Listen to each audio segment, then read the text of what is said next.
What's going on, everybody? Welcome into Profit Picks. If you are new, we always start the show by being transparent. And before I even say what I did yesterday, man, how long I've been saying that, Rob? Because when it came out my mouth, I just remember like people got the nerve to ask me about transparency. I do this every single day. But anyway, yesterday was 1-1 for me. I had the Knicks plus 11, which was beautiful the last few minutes of the game. And I had over, which was disgusting. So 1-1 day for myself. Veno, hopefully you did a little bit better than getting juiced. Well, I wish I could have, Skee, but I only had the one play yesterday. I left it here with the chat. I probably should apologize for a rotten play. Boston comes up with 90 points, and I needed over 110.5. That was my play team total on Boston. Another, I think we talked about, neither one of us believed that they could shoot as bad from three-point land as they did in the first game. Exact same. It was horrendous to watch. And I think until that Jason Tatum coast-to-coast slam, I think they had missed 13 shots in a row in the fourth quarter. Just terrible out of Boston, which, again, has had monster leads of 20 points in this series and late 20-point leads, not like their first quarter. And the Knicks are catching up. So something's got to be done with Boston in the fourth quarter, or they're going to be a early exit in this semifinal round. But it did cost me last night. We'll see if we can get back on track here tonight with this Golden State Minnesota game. Yeah, they I mean, I just feel like I can just keep repeating myself every game about Boston. They just do the same shit every game. It's like the coach has no brain. The coach, what was that? Was it the scarecrow with no brain? Is that what it was? That's the what that's Tin who Man. he is. Yeah, Tin Man. No, the Tin Man had no heart. You're right. It No was heart. the Scarecrow. Scarecrow. Well, maybe they're no. both. I don't know. Whichever one had no brain, that's Joe Mazzulla. All he does is look and say, "What does analytics say? What does these numbers say?" I guess that means we should shoot more threes. Keep shooting threes, guys. It's okay. Keep shooting them, even though we missed 15 in a row. So I don't know what he's doing over there, but we're not here to talk about that today. We're here to figure out how to make money on Golden State in Minnesota. So let's move on over there, Rob. This one opened up. I have Minnesota 10 as the opener, now 10.5. Total open 201.5, and I don't see movement on it. Steph Curry gonna miss this game. I mean, Steph Curry is really banged up. I saw something said he was crying, and after that last injury after the game, so it's bad. Not expecting him to be back until maybe in this series gets to game. I think it was 5 or 6. They said something like that. That's a tough blow for the Warriors. They already have Jimmy Butler banged up too. Buddy Hield can only be the star for so long. I mean, how long is that going to last? So I'm looking at the Timberwolves here. I think they can do a lot better than they did last game. Do you? I do. Specifically, I think they could be better first half. Now, hopefully, Minnesota had their eyes on what's been going on here because Oklahoma City finally broke that home team curse last night by doing what they're supposed to do, double-digit favorite, setting all kinds of records, right? 87 points in the first half. But it was the first time a home team actually showed up in this semifinal round. Minnesota scored 31 first half points in the game one of this series, which I think, if I read it right, was a playoff low for any team, 31 first half points. So not good for them. We talk about Boston's bad three-point shooting.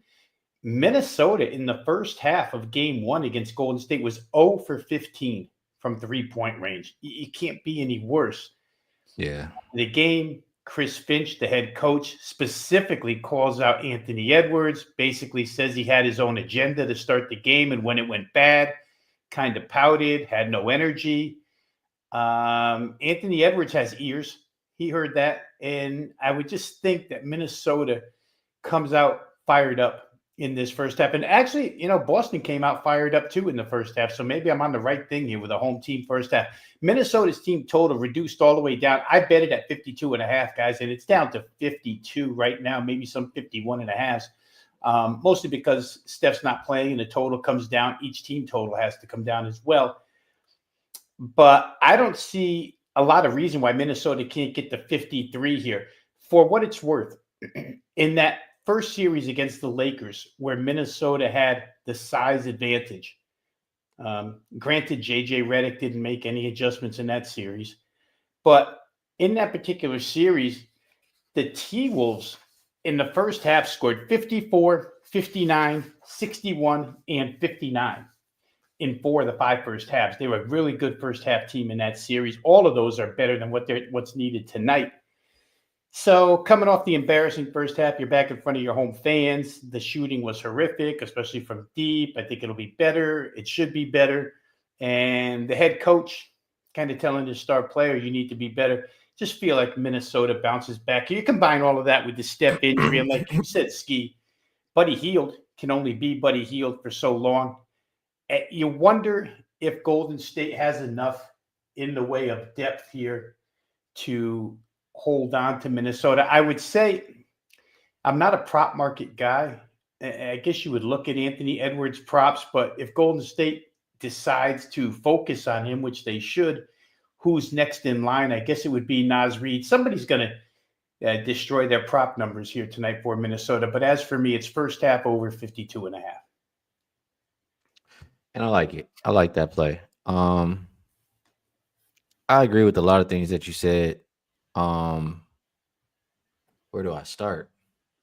Well, the first half, 52.5. I mean, I like the full game too. Full game, 105.5. I think that's what I took there. And really, I mean, what they shoot 17% from 3 for the game, just missing so many easy looks. Anthony Edwards getting challenged. You talked about that. His point prop was 27.5 earlier this morning. I did look at it. I can't talk anybody off of that. So if I like that, I bet on Naz Reid last game.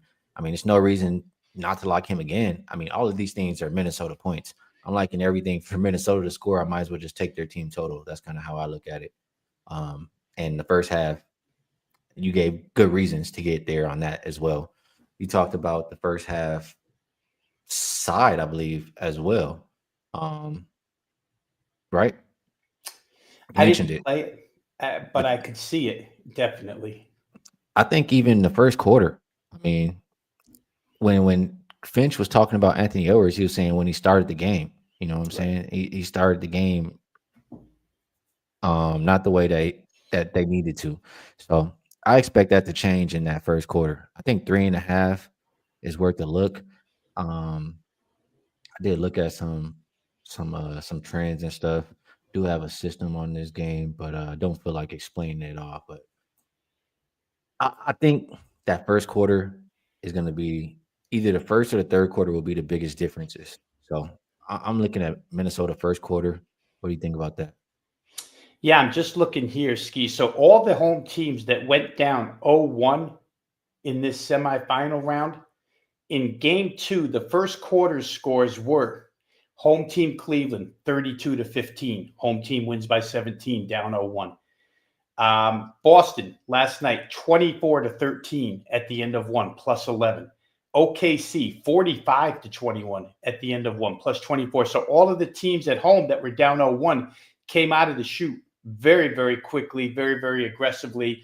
You're looking at 17, 11, and 24-point differences. That's huge for a quarter.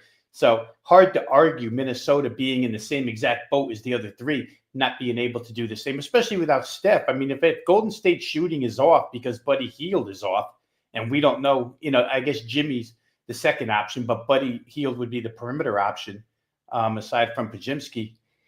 Boy, I don't know. Minnesota could get out early enough. And I will say this. You know what I forgot to add, Skee? I'm going to give you a quote here real quick from the head coach, Chris Finch, who said, let me get it for you guys because I know you love the quotes here.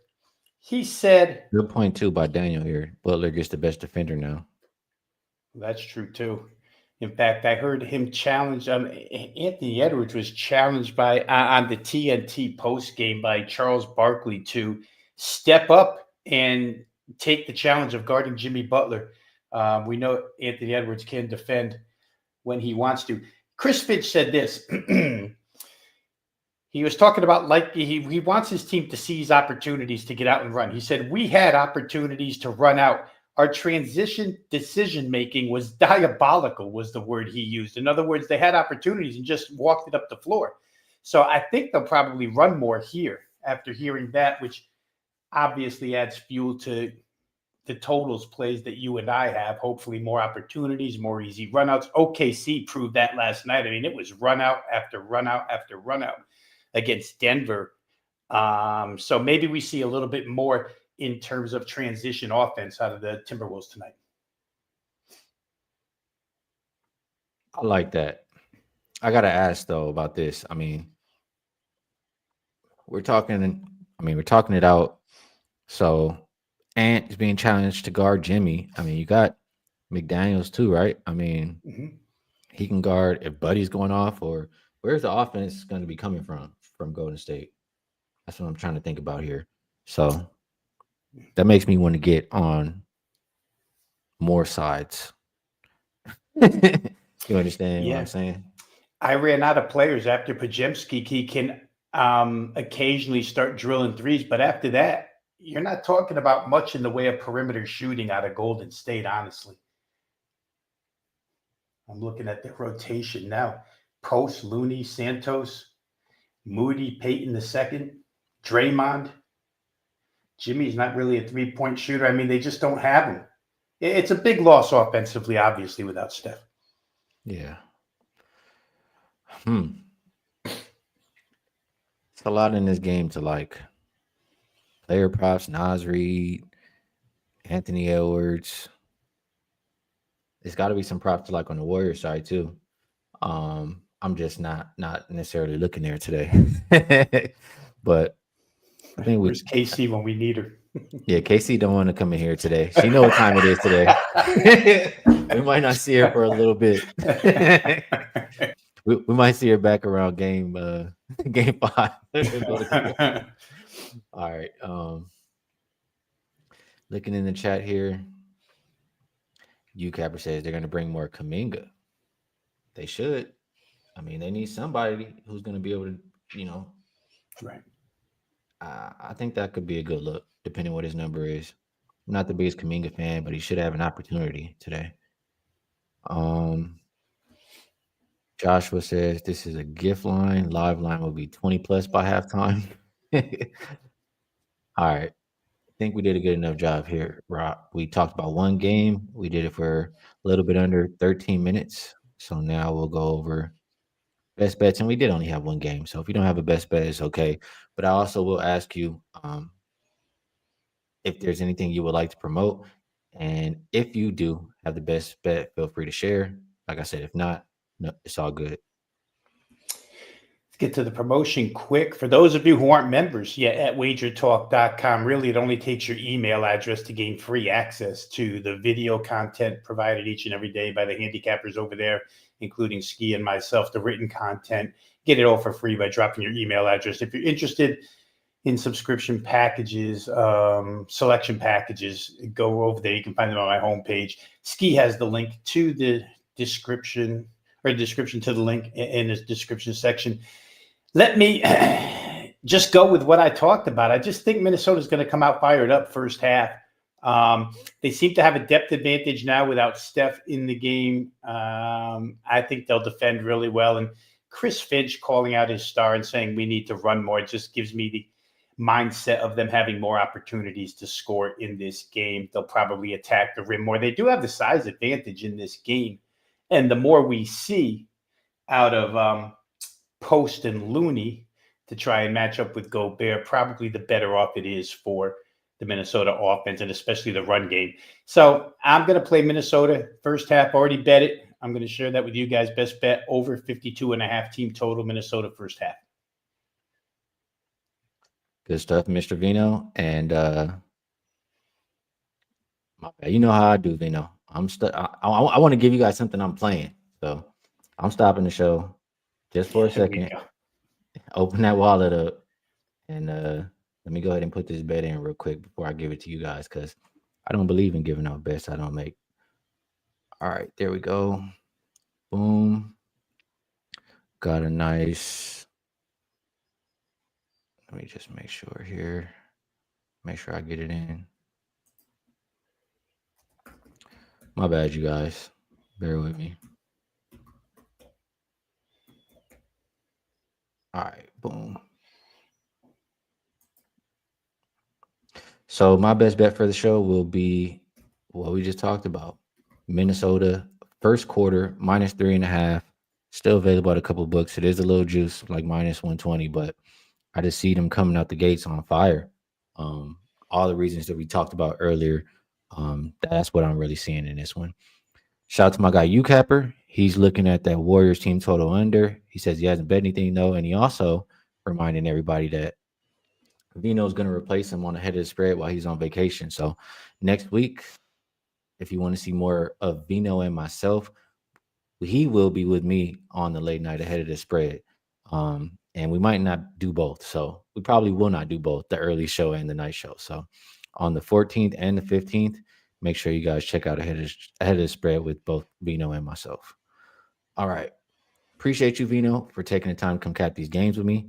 Appreciate everybody in the chat for stopping by, sharing your looks, supporting the show, all that good stuff. Hit the like button if if you like the show. Subscribe so you know whenever we go live here. And best of luck to everybody. We'll catch you guys later.